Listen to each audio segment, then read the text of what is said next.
So yeah, I grew up in a house with mum and dad. He's Greek and he was struggled with paranoid schizophrenia, and he was a very ominous presence in the house. I always kind of had a feeling when I was a kid that he was always angry with something, and from a child's perspective, I took that on that it must have been my fault. So I used to walk around on eggshells for pretty much my entire childhood. We never really spoke. It was kind of like having a stranger in the house. On the other side, mum was the complete opposite. She used to be always there talking about things, and yeah, started to feel very self-conscious as well. And around that time too, I really stopped talking to anyone as well. So it was kind of just music and drugs and alcohol that kind of fueled, probably from the age of 15. And that's when I started to really notice this kind of depression sinking in. And over time, probably I think it was about 3 years through school, noticing friendships starting to fall away. I just didn't have energy for friendships. I didn't want to be around anyone up until the age of 18. And I think underlining it all, I was just feeling so sad and lonely and scared. And looking back now, like I had no comprehension at all how my actions were affecting others and stuff like that, or how it was affecting me, the choices I was making. Like I was getting paranoid and used to keep a diary that was just completely just hate-filled, just couldn't stand people, and started getting into some pretty dark stuff in regards to film and literature and art and music. I was smoking a lot of marijuana after work and stuff like that, and I guess my whole kind of upbringing and teenage years finally caught up with me then, and that's when I just completely lost it. I quit my job.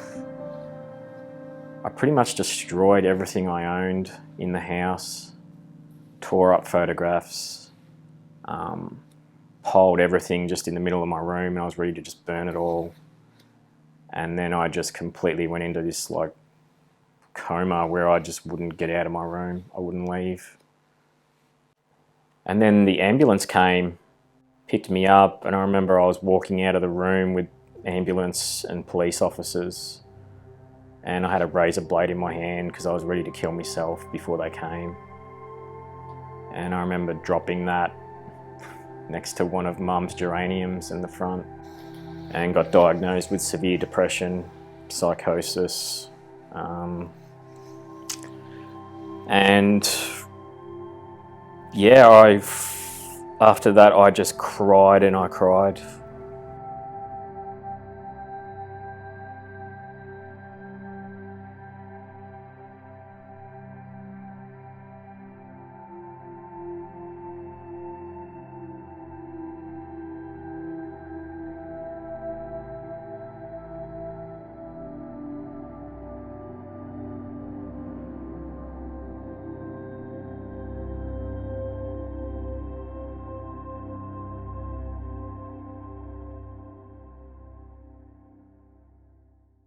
And I remember getting back from Dad's funeral and closing the apartment door and just saying, that's it, I'm done. That's when full-blown addiction just kicked straight in. Up to 1.5 litres of whiskey a day. I'd be lying on bed and I'd be physically forcing myself to drink, just pouring it down, just to stop, just trying to get a moment of just calmness. And I would just have a razor blade, and I would just, anytime I felt anything, I'd just cut myself. I'd end up in the Swanston Centre, or I'd end up in hospital with pancreatitis. And my GP, funnily enough, I'd have to credit her for getting me out of it. She booked me an appointment every morning just so I could get out of the house and talk to someone. and never charged me or never billed me. She just said, come at this time every day. Whew.